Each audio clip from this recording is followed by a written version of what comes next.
Hello, thank you for joining again for another session on the Automation Diaries, the Wizards of Automation. I have today my very good friend, Dmitry Karpov, who is the co-founder of ElectroNeek and the Chief Innovation Officer. He has co-founded this company in 2018 and it's now globally renowned. Welcoming my friend Dmitry Karpov. Thank you, Uday. It's my big pleasure to be here with you tonight. I think it's important to note in the beginning that our careers actually crossed very early in RPA days. We both worked at UI and the EU-led Automation Central, and I pretty much was at the same time thinking how to build UI RPA capability from branding and marketing standpoint globally. And that was a very exciting journey that made me fall in love with this technology. And it's very excited to be back in the conversation with you. So we both don't work at UI anymore.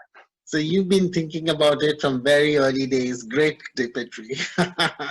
That's really nice to know. It's my pleasure to be with you and with all the viewers today. Great. Dmitry, tell us a little bit more about ElectroNeek. When was it founded and the thinking behind its foundation? Thank you.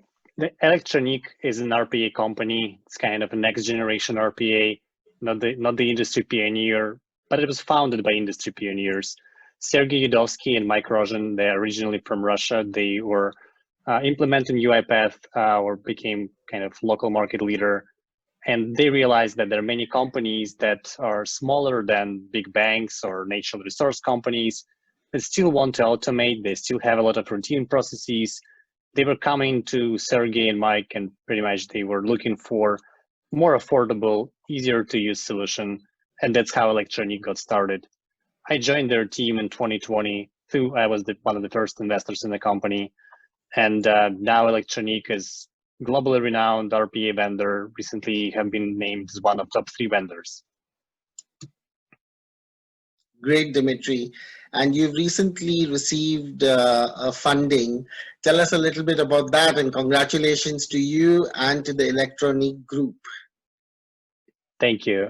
ElectroNeek in the end of 2019 was accepted into Y Combinator. That's a very selective Silicon Valley-based accelerator for startups. And after graduating from the program, just before the COVID started, ElectroNeek raised 2.5 million in venture funding from New York-based 645 Ventures and the group of Silicon Valley investors and angels. That's exciting times for ElectroNeek, and really looking forward to some great product line in the future from you. But if you could share with our viewers your current service offerings as well as your products, that would be very insightful, Dmitry. Thank you. Recent funding and R&D team expansion allowed us to be a full cycle automation company. And that's how we are known in the market. So we provide a solution to find repetitive processes. But unlike process mining, it's a bit different. It doesn't require much expertise, doesn't produce a workflow, but it allows users with the ease of a click of a mouse, download a tool called Discovery Bot to analyze repetitive routine. And if the bot finds some, it reports it to the tool called People Dashboard. That tool analyzes patterns of user interactions with different interface elements. And if it finds repetitive routine, it will estimate automation potential. So business users who start with ElectroNeek in a matter of days or weeks can understand how many processes, repetitive processes they have to automate and what's the automation potential. I actually would be happy to share you how the result looks like. I'm sharing my screen right now, and what you see here is essentially your account at electroneek.com. I have the same as others. It's pretty much a place where all the data from all discovery bots in my company aggregates. So I can see by app, that's by the way, Salesforce, by employee, what kind of processes our tool believes could be automated. And they already ranked by automation potential, so you can see how much time you can save a day by applying RPA technology to certain things like copy pasting between Salesforce and Excel. or completing web forms, or any other activities that you typically will be automating with RPA. You can see employees, when exactly they worked on something. So it doesn't produce the workflow, but without any effort, you just invited users to the organization, you get the ranked list of RPA opportunities. So it's very easy to start automating. You don't need to think twice. It's pretty much find the biggest low-hanging fruit and automate it. And to get here, what you really just need is to invite users to your organization. By the way, what you see here is ElectroNeek Cloud account. It also has Orchestrator, allows to manage the team, and many other things that you would typically find in Automation Hub of an RPA tool. This is available for pretty much any plan we have, and even the cheapest plan, the starter one, comes with hundreds of discovery bots. So you can pretty much do a quick scan of the whole company to figure out where the automation opportunities are, aggregate them here, and then to move forward, driving your IT workforce or citizen automators to address these opportunities. Right. So Dmitry, let's say on a process we have the humans also managing some of the steps, and we have bots coexisting along with the humans managing the process steps. So will this be able to then also give us an indication of the time and effort that's taken by the manual intervention as the one taken by the bot? Can it sort of give all of that statistics? You will be able to see pretty much the automation potential going down as you realize that potential. So you can pretty much track the results of your activities, and you would see that total automatable time goes down as your automation goes up. Great.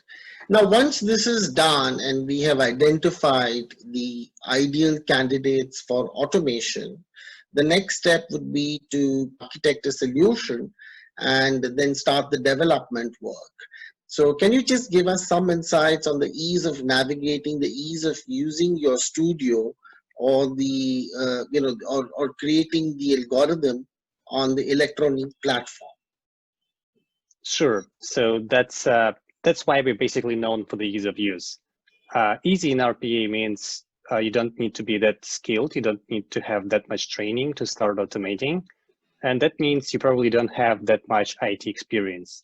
So for us, and I'm going to demo you a pretty complex task that usually takes some time to develop on other platforms, like building a tool to grab data from invoice and assign it to certain variables, and then to put it somewhere in your computer systems. We made it that easy that you don't need to think about variable type, a container, where that belongs. Is it local variable? Is it global variable? Because those who use ElectroNeek, they typically would be in IT function and back office. They don't have that much experience. So we want to empower them to be able to address these big automation opportunities that we just found. So let me show you how it works. It's a very basic example of how you build a workflow. You pretty much have a sample invoice, and it doesn't matter if it's the same template, is it's a bit different variation, is it a bit rotated or whatever. You just need to tell the system that you're going to extract things like address. That's it. You just use your mouse to highlight the address and tell the system that that will be the address to extract. Or for example, invoice number or any other data. And that can handle pretty much a lot of variability. And once you figure out what will be taken from this data, you automatically will create variables that then in your workflow you can input in any other place to produce meaningful results. All variables pretty much is stored on the right side. An orchestrator, that's again something that we spend some time working on to pretty much limit the functionality to really a few tasks. That what we call RPA made easy, and it became industry recognized based on customer feedback. G2, very popular peer independent review platform, recently released its Q3 2020 rating. We scored number 3 globally on customer satisfaction and number 1 as the easiest to use RPA platform. And I would say that majority of this positive feedback that allowed us to get there came from developer for whom ElectroNeek was the first RPA tool, or maybe the second. So we really think that democratizing technology not means making a cheaper tool. It's making a tool that is easier to use, because an RPA project the major cost comes from people component of that, from analysis, from architecture, from the design, from maintenance. Maintenance is a big one. I think anyone who is involved in robotic process automation field knows that if you build a bot and it just works and doesn't bother you, it's a great bot, you're very lucky. But things change, your IT infrastructure changes, you need to rework the bots to make them working efficiently. And it's both combination of technology, and we have many tools like machine vision to address that, but also about your own vision for the code structure, how well you work with cycles, with variables. So we focused on that and made it easy. I wouldn't say it's the tool for anyone to automate, but for many people who, let's say, able to build Excel macro, creating a workflow on our platform is not a challenge. There are so many RPA players today in the industry, and there are quite a few OEM platforms available today. If one has to select ElectroNeek, it will be because of certain striking differentiators. What do you see are the top 3 differentiators for ElectroNeek platform for the developers to be able to build the bots and businesses to be able to adopt them in their processes? If you could, in very simple bullets, tell us the top 3 items, that would be very helpful for the viewers. Sure. It's easy to develop workflow because we made things like desktop browser, spreadsheets, and OCR really easy to develop using mouse only without keyboard. Second one, it's very easy to start for business because process discovery doesn't require any IT workforce involvement.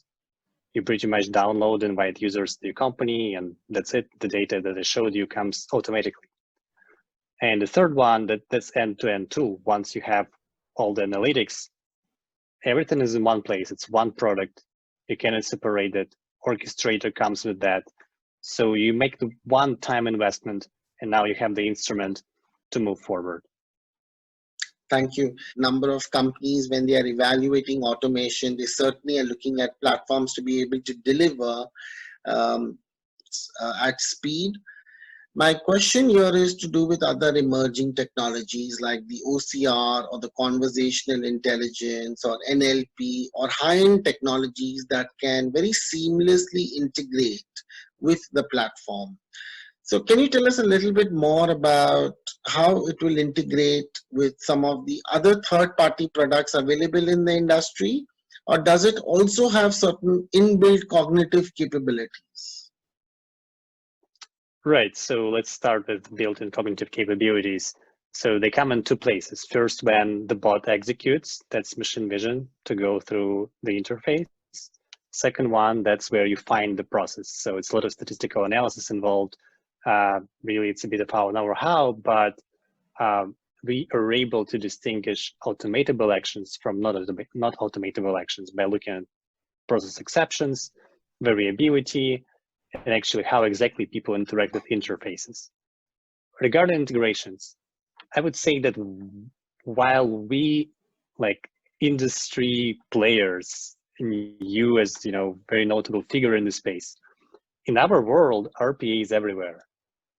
In the world outside of our offices and homes, RPA is still so new story for 99% of users. And I would say that conversational part, cognitive capabilities, AI infrastructure is not something on top of the mind of the people who buy from ElectroNeek. What that people care about is how the daycare can operate more efficiently or how the restaurant chain can manage invoices. Through a very important technology that is in high demand is optical character recognition. Specifically these days when it comes to unstructured data processing. A year ago, 2 years ago, it was a relatively easy sell for straightforward OCR like Google or Microsoft or any other free tool available in the market. You create template, you map the data, you use coding to extract the data. But now everyone wants to have out-of-the-box tool where you put an invoice and tell, I want to extract these 3 parameters from that. Or maybe it's purchase order or passport or any other standard document. And that's where ElectroNeek works a lot on building a partner ecosystem. For every specific document, we want to have 1, maximum 2 options that are natively integrated in the platform that you can set up in minutes. Because if it's standard tool to process invoices, from the developer perspective, it's just tell it where the invoices are and what to do with the data you extract. It's easy as that. That's in high demand, and that for us is a big direction. What is equally important when you are evaluating the right automation platform is the cost of ownership. Can you tell us a little bit more about your licensing model and the cost involved at a very high level, how you go about commercially marketing these products? So we work with both enterprises, like we have one Fortune 500 client, and the small businesses, and they apparently demand to be different commercial model. For enterprises that are most interested, I think, in our unlimited bot capabilities, we pretty much don't charge enterprises per bot, we charge them per developer seat. But for smaller companies, they really want to solve a problem, and they know that they have one problem and they want to solve it with one bot. We price it pretty much standard in the industry. It SaaS model. The difference, as I mentioned before, we bundled all the products in one, and we have so much focus on the discovery there that, you know, our cheapest plan comes with 100 bots. Other players just started to provide one discovery bot during the trial period, for example, or they specifically unbundle discovery capability from their cheapest products because they're looking for big enterprise engagements. We really want to have, you know, mid-sized bank, 200 employees, 500 employees, actually a small bank, an ability to quickly deploy discovery process for the whole company. So we really supercharged our commercial model with this huge number of discovery bots. That's a big differentiation. And again, this orchestrator is included as well as most of the features. We really want to differentiate our different pricing plans based on how big is the problem, not what features you want to have in the tool. The true litmus test, Dmitry, starts once the bot goes into production and prior to production in the hypercare period. So tell us more about the command center capabilities and the ease of support and maintenance. Yeah, so for us, the ease comes with the idea that IT workforce, like your internal IT team, should be the master of orchestrator, because that's them who will be pretty much running the control. Even if unattended bots belong to users, many of them exist locally and we support it, there still need to be a command center. For enterprise grade automation, that's required because you want bots to be, you want to put some critical processes into that. So for us, again, we limited the functionality of orchestrator to essential things. And the essential things would be ability to monitor, to connect, to see the status, to schedule, of course. And what's more important, to see the logs and to see that logs in a very secure manner. So for us, it's really giving IT professionals the ability that they have with any other software. If something went wrong, figure out what's went wrong. If something needs to be scheduled, to schedule that. That's pretty much it. There are a number of small and medium-sized companies that are watching this session, and they are very, very keen to adopt automation, primarily addressing them. You know, they have this dilemma of whether they should get into automation. Is it going to be a lot more cost attached to it, and or is it going to give them the return on the investment that they make? Many a times they've seen that a lot of this adds up to the overall operating costs of the companies rather than it reducing it. So what would your advice be to these small or medium-sized companies who really want to get into automation but have the dilemma of whether they should now or a little later when they reach a certain scale? Thank you. First of all, I will tell that if you're in doubt about automating and you find the technology very complex or technologies in general, I totally understand you. They've been complex, specifically in the early days of the technology. But we, ElectroNeek and other players, to try to make them easier for you. So let me explain like how we address the type of concerns that you may have. For example, you think I need to be an expert to start automating, or I need to hire an expert, or I need to find an expensive consultant. Not anymore. Go to electroneek.com, register with your account, download Discovery Bot. In a week or two, you will know what's automatable on your computer. If you invite your colleagues, your organization, your employees, you will learn the overall automation potential with the company. No code, nothing, click, click, download, set, run, see the results. It's easy. Then you start to build bots. First, you focus on the simplest process, like copy pasting between two screens, two systems. You don't need a professional developer to build that. You will choose the one that has the highest automation potential, so your investment in the first bot will pay off very, very quickly. You will be able to actually to track how these investments pay off. Then you will go to the second process, to the third one. Your internal force, or maybe even your business users who never used any kind of programming before, will start to be more and more experiencing. You will be automating things one by one. Yes, at a certain moment, you may run into something that you don't know how to deal with, but we will be here to help. We have extended care service that actually no one has, that helps you to build bots. It's not a free community of enthusiasts else to have that, but we have a dedicated people on the phone, over email, that can not only help you to navigate the challenge of interface or some advanced features, but actually can help you to build bots. You need a bot to move data from one system to another one. We'll tell you how to do it, what blocks to put together. We can actually send you the blocks. Or you can browse our platform and find a lot of presets. You'll find a lot of presets for bots.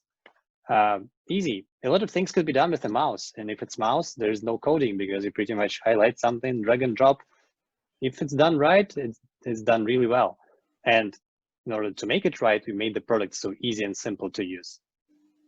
Thank you, Dmitry. You make it sound so simple and so easy and extremely encouraging for a whole lot of organizations to get into automation journey. There is a lot of migration happening into the cloud, RPA as a service. Is ElectroNeek platform cloud enabled, cloud ready? So it's actually a hybrid model at this moment. So what I've showed you was People dashboard. It's part of the cloud, as well as Automation Hub and a few other components. But in order to build bots, you need to download a studio on your computer. In order to find processes, you need to download the ElectroNeek Robot to your computer. So that's local at this moment.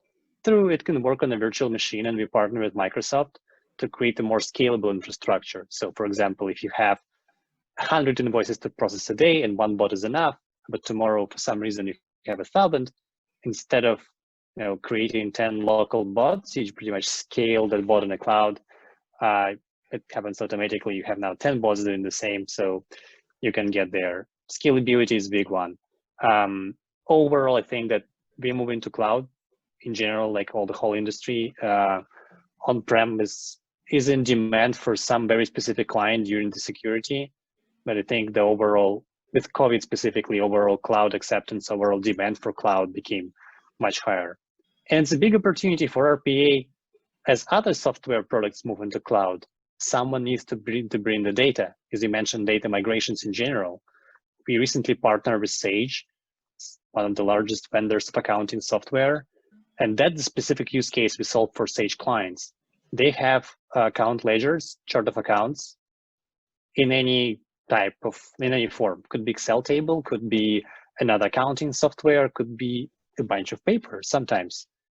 In order to set up accounting in cloud, you need to upload all this data. Who's going to do that? RPA bots. We were named preferred RPA provider for Sage because we pretty much were able to nail down that case of moving products into the cloud ecosystem very quickly. Dmitry, there is so much of consolidation happening today in the automation industry. Microsoft acquired Softomotive, IBM has acquired WDG Automation. So what do you see in terms of the future for the automation industry? And which company do you think would survive in terms of what it's able to bring to the table? Great questions. So let's start with first, I respect a lot competitors in the space, the industry pioneers. I think what UiPath, Automation Anywhere, and others are doing for the industry is great. I'm more than sure these companies will be successful and happy. Though they will feel a lot of competition from bigger players like SAP and Microsoft. I think if we look and really helicopter view, there will be a few independent players likely going for IPO sometime soon. And at the same time, a few large corporations that really will be fighting hard for first large enterprise clients. And then it will get into mid-market. And when it will get into mid-market, someone probably will try to acquire us. And we already hear a lot of offers from companies that thinking like, should I have RPA capability as well? There are a few companies that you can think about that still don't have anything. Some of them tried, some of them not. But for any company, having an RPA capability in own ecosystem is great and is pretty much required. So if you're building an ecosystem around your marketplace, around your specific software, having an RPA could be a good step. And just building that capability internally is very hard. When we started ElectroNeek, we thought that RPA is not so hard from R&D standpoint. Believe me, that's not that easy. And out of many players in the market, the top 50, I think really when it comes to competing for clients, there are less than 10 companies globally who can really be competitive because it's not an easy task. Right. So Dmitry, my final question here to you would be more about your roadmap for the future across the globe, Europe, Asia Pacific, India in specific. Can you give us some more idea about your plans in these geographies? Sure. So Asia Pac region in general, I think is the highest growth area for RPA at this moment. I thought before that Latin America would be that market, but at this moment in 2020, early 2020, we see the growth coming from Asia Pac region. And I think what's very important, India specifically is turning from being the powerhouse of developing RPA solution to a big consumer of RPA. And that's very exciting to see. I think even share of traffic from India to our website increased from around 10% to 30% recently. It comes from developers looking for new tools. It comes from local companies, large conglomerates sometimes browsing for solution because at this moment they realize that what's automatable should be automated.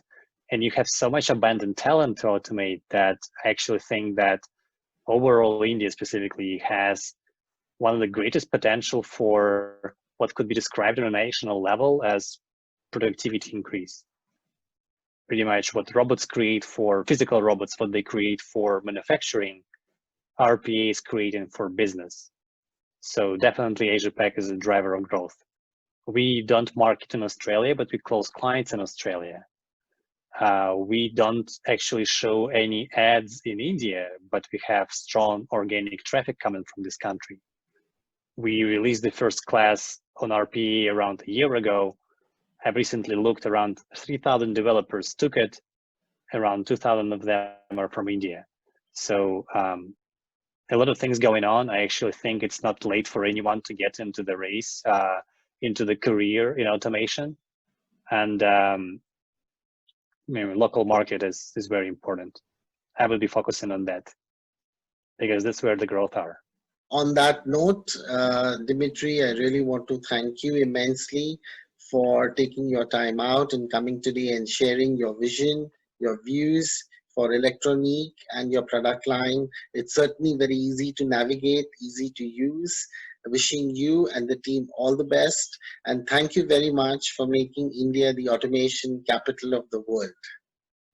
It is, no doubt. Just let's say that loud. India is automation capital of the world. Thank you. Thank you so much. Thank you.